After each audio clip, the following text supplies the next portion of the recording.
According to the Wall Street Journal, and I quote, China accounts for roughly half of global copper demand, making its manufacturing sector a primary driver of prices. Copper is a key component of everything from electric vehicles to smartphones. Unquote. On this channel, we've been clocking copper's uptrend in recent months and have been watching supply squeezes help bid up prices. But looking at the demand side of the equation, China plays a large role in the quickening rise in copper prices. Now, there are two manufacturing PMI surveys that I would like to focus on in this video to tie copper's ascent with what's happening within China's manufacturing sector. First, let's take a look at China's National Bureau of Statistics manufacturing PMI data. The NBS PMI data is gathered from large-scale, state-owned companies in China.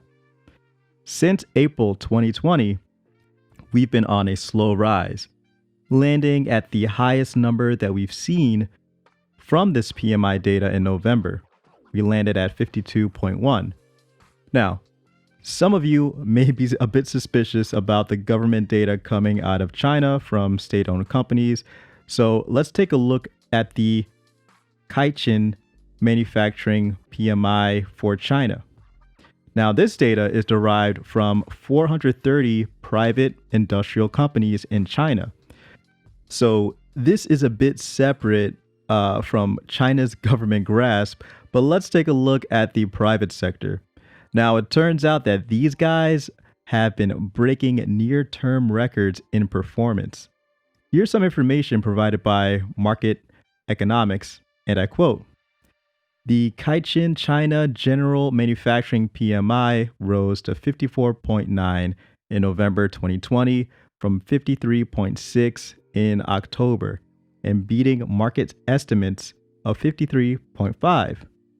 This was the 7th straight month of growth in factory activity and the strongest since November 2010, as the post-epidemic economic recovery continued to pick up speed. Both output and new orders rose at the fastest rate in a decade. Employment grew the most since May 2011, and new orders rose further. Also, buying levels increased at the steepest pace since the start of 2011, with stocks of purchases rising the most since February 2010. Now, I'm just going to stop right there.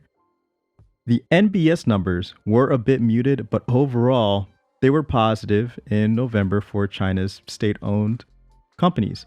Now, this private sector has been giving them a run for their money, and this honestly justifies copper's ascension. I mean, it just has not been abating much in price.